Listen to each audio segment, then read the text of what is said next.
Hello everyone, my name is David, also known as Dark Spider David. I'm a gamer, I'm a streamer, I'm a content creator, and most of those occupations rely on me sitting on my glorious caboose. And I think anyone like myself who has been in the space of being a content creator or streamer or just loves to play video games has been in the position of contemplating whether or not to get a gaming chair. I was in the exact same position, toiling back and forth between reviews, expenses, brand names, and finally, as you can tell from what you see behind me, I made my decision. And this is going to be my review on the OFM Essentials gaming chair.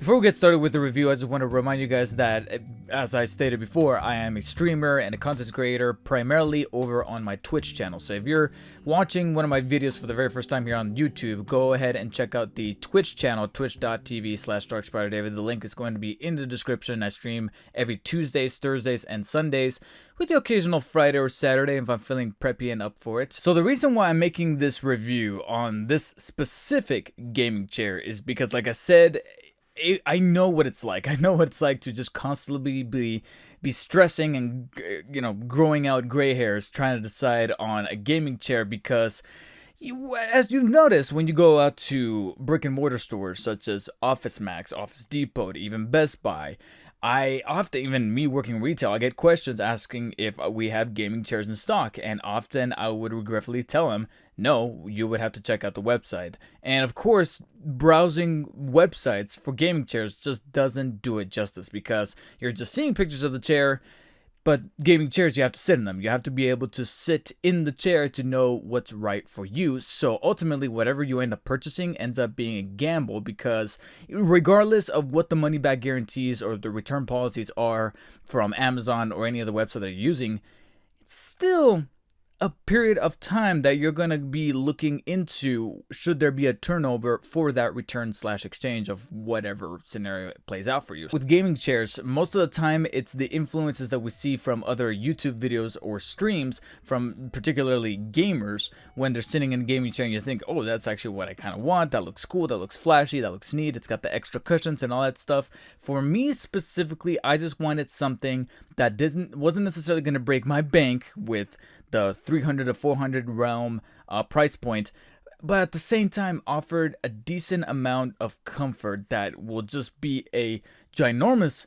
increase in quality over what I was using before. Because if you guys didn't know, this was my chair prior to upgrading to a gaming chair. It's like this old 1980s foldable chair that used to have a cushion, but now over the years just kind of flattened out, and it was absolutely tedious to stream in that thing because of just how painful eventually both my back and my ass would become after sitting in it for about the 2.5 to 3 hour range. And I knew that this was the year, this was the time period, especially with taking streaming a little bit more serious, that I was going to have to change that. And of course, I was trying to funnel it into a preferable color palette that I'm a sucker for, which is the red and the black. I'm sorry, I know it's a very humongous gamer and gaming streamer stereotype to go for the red and black, but for years now, ever since I was younger, that clash is has always been and probably will always be my favorite. So after a multitude of just going back and forth, and during those little intervals, witnessing the chair itself going in and out of stock from particular sellers, I finally settled on the OFM Essentials racing style leather bound gaming chair in red and black, as you see before you and as you saw throughout the video. It cost, the actual price of it was $120. That included free shipping with taxes. At this very moment, I cannot remember the actual sellers that were being overlooked by Amazon, but ever so often Amazon themselves will ship and sell the chair for Prime free shipping. So the link is going to be in the description so you guys can check it out. And often the price does fluctuate depending on who the seller is, but most of the time I've seen it be kept around that $115 to $120 price point. So again, in the link in the description is how you can check out the Amazon chair before you. But I finally received it. It came in a big box. The assembly itself was very simple and straightforward, but at the same time, on a little bit more on the time consuming side. It took me about an hour to an hour and 15 minutes to fully assemble the chair and get it out of the box, put all the pieces together. It does come with its own little kind of L-shaped tool that has that hexagonal shapes to be able to fit the designed screws that it came with it.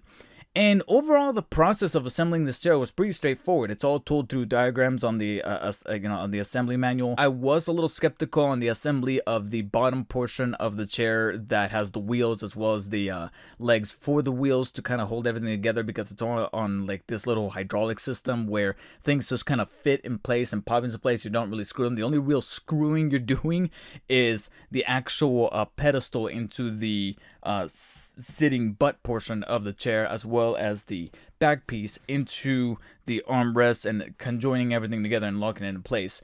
And speaking of the back piece, that was probably the most quote-unquote problematic or most time-consuming and difficult part of the whole assembly, only because of how tough it was to get this piece aligned with both of the armrests. If I was to nitpick one more time, it would be that they do throw in some spare parts, but I think maybe they could have thrown in just a couple more extra, like there's a couple of caps here on the side to kind of hide away the screw holes, and they gave all the necessary amounts and they only threw in one spare. I feel like maybe 2 spares would have been nicer, and only 2 screws compared to the 8 that it came with. I feel like that ratio should have been a little bit better, so maybe like 4 spares and then 2 of those caps versus just 1 and then 2. It just feels a little unorthodox. I knew that a period of time to really, test out this chair and put it through its pacings was necessary, which is why I decided to wait to do this review about a week or so after actually setting up the chair. Now, before I do get to that, I could talk about a little bit of the technical features that I noticed right off the bat when I first set up the chair, which is that both of the armrests are reclinable, or they can be rotated up. So you can rotate this one up, as well as this one right here. They don't have that much friction, but at the same time, they don't feel tremendously loose, especially with the screws being put in as far in as they can possibly can without, kind of risking any potential damage. So overall, the movement of the armrests are pretty secure and pretty nice. And then bringing them back down, they never feel like they're just gonna fall off or break off. So pretty good quality there. As far as the features of adjustment and proportion and posability, it's pretty basic, so nothing too fancy. It suffices me, but I can easily see how it can maybe leave others to desire a bit more range when it comes to the adjustability of the chair. You have the little lever to be able to either lower or raise the actual pedestal of the chair. And for this one, I would say it's pretty adequate. My feet barely lift off the ground when it's at its highest point, and then when it sinks down, I don't feel like I'm at the floor. I feel like I'm at a good, decent level being lowered down. Granted, when I have been at the lowest, I would often have to kind of incline my webcam whenever I'm streaming down a few more paces that I normally do have, but nothing that ultimately just bothers me or I feel like it's just a big hindrance. I can see it be a slight hindrance for others that are maybe a little bit taller than me, a little bit more heavy set than me, where they could feel like they're a little bit too close to the ground. So that's something to take note of. Rotation is pretty much the full 360 you'd expect, and nothing really stands out there. What does stand out, and the one thing that I will objectively criticize, is the lack of reclination, if that's even a word.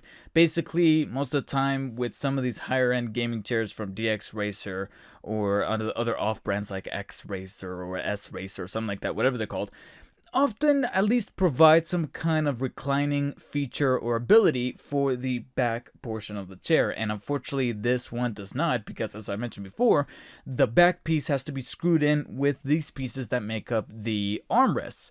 Regardless of whether or not they're able to rotate, these other pieces that are stuck to both the pedestal and the back piece are just all kind of screwed together and locked in, so there's no actual reclination of this back piece on its own.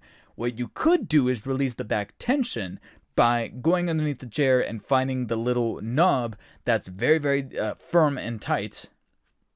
Phrasing. And then you can either twist it clockwise to be able to tighten up the tension, or release it counterclockwise to release the back tension, which allows you to kind of recline the chair back and forth. Now, there's no locking of said reclining, so you're not able to kind of keep the chair like this. You can kind of just use your weight to push it back and then just kind of find yourself in that space whenever you're either watching a movie, playing games, whatever. And then once you kind of retreat back, you'll find yourself and the chair back in that original position, with the chance of, kind of falling back for it. So with me, I don't feel the need to recline just yet, but and because of that, I just keep the tension as it is. So the feature is there to kind of ease or amplify the tension, but unfortunately, no reclining is something that needs to be taken notice of quickly. So if you were looking for a gaming chair that can recline and have full accessibility of that feature, you're not really going to find it with the OFM here. So now let's talk about the chair itself 1 week after its initial setup. So overall, the texture and the build quality of the chair is actually really, really good. I admit it's not probably the most premium you're going to have in your setup. I know that some folks that have already gone to the beyond, that is DX Racer, will probably find the quality and the build of this chair to be far inferior than what they've accustomed to be.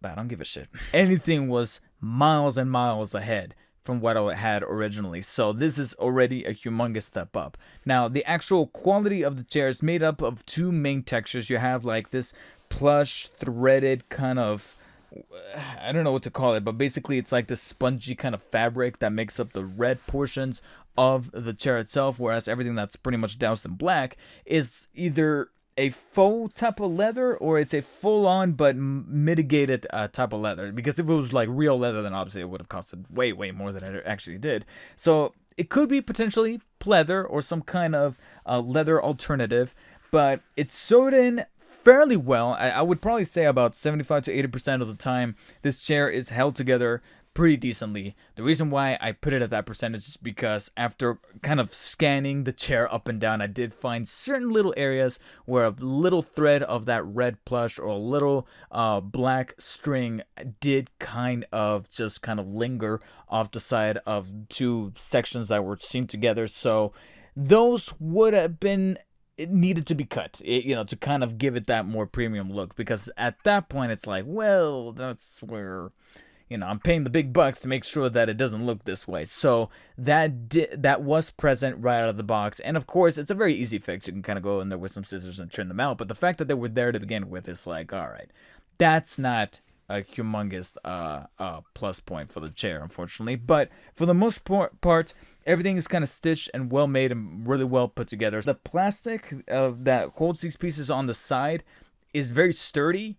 The actual texture on the surface could have been a little bit smoothed out. I'm not a huge fan of this kind of like grailed feeling. It kind of gives it a slight, Playhouse type feel, Fisher Price type feel.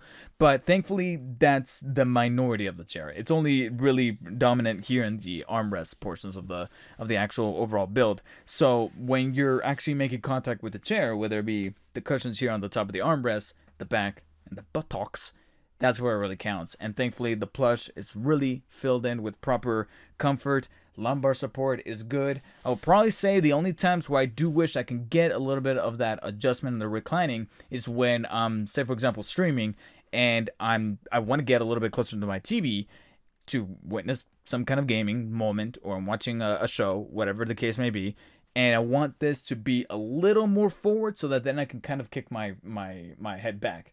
Right now, as it is, if I want to kick my head back and just kind of lie down completely flat up against the chair, I have to be around there. And as you can see, I'm a little farther from my mic. So you're going to hear my voice get a little bit distant, myself get a little bit out of focus from the plane of view of the camera itself. Kind of have to push myself forward. The back, the lower half of my back is fully supported, but the top isn't, and that's where I have to put the arms on the armrests to make sure that I'm fully supported. So I would probably say that could have been done a little bit better, but it's not a make or break for me. Speaking of said gaming streams, going long periods of time in this chair is ultimately something that could be a big deciding factor for whether or not you should buy the chair, especially if you are a Twitch, YouTube, Mixer streamer.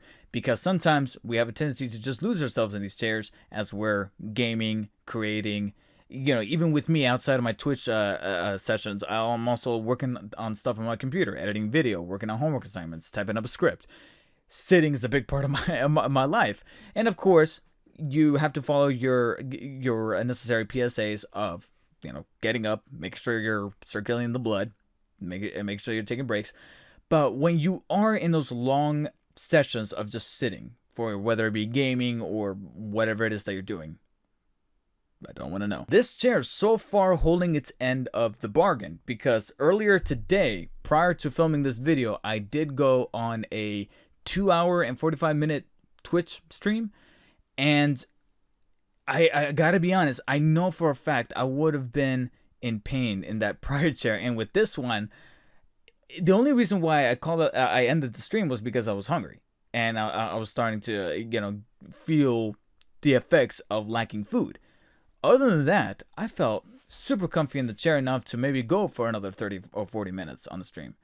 And that wouldn't have been the case if it wasn't for that prior chair. So long sessions are so far withstanding. I know that, like I said, a week after just setting up the chair could be a little bit premature. And I do want to make a follow-up video to kind of say where we are in terms of the chair still holding up, still being built well, if there's any kind of withering happening, if there's any kind of tear to the textures, or if there's any kind of things that are just arising in terms of making sure that you guys are properly updated. So that is going to be coming in the future. But for now, if you guys have ever wanted to know if there is some kind of I don't want to say cheap, but budget-friendly solution to a gaming chair, you've already come across a handful of videos talking about whether or not some of these chairs are ultimately the ones for you. The only thing I can do is really put forward and testify my own side of how it was trying to find a chair, finally getting said chair, and then kind of divulging my experience of living with the chair now for about a week. And that was with the OFM Essentials Collection leather-bound racing style chair. Again, the affiliate link is going to be in the description below, and you can then check out even more written reviews of the chair over on that Amazon page. I just noticed that there wasn't that many, if not almost none at all, for reviews on this specific chair on YouTube. I looked up plenty of others mentioning other different brands, but hardly any of them mentioned the OFM, so I figured I'd take a whack at it. Otherwise, that does it for me, guys. Thank you guys for making it to the very end of the video. If you liked it, hit the like button. If you didn't, hit the thumbs down button. But I also ask that if you guys want to, you can check out more of my gaming streams. I do gaming streams as well as also IRL streams, just chatting, as well as talk show type of streams with a film school-centric type of podcast style show over on my Twitch channel. The link is in the description below, but if you guys want to check it out, twitch.tv/DarkSpiderDavid. I stream every Tuesdays, Thursdays, and Sundays over on that channel, as well as, like I said, every so often on a Friday or a Saturday, if I'm feeling up for it, I might turn on the Switch, turn on the PS4, and just game along with some of you guys. So feel free to check that out. Hit me up on Twitter and on Instagram at DarkSpiderDavid. Links are also going to be in the description for those, and I'll see you guys on the next video, whenever that is. Take care.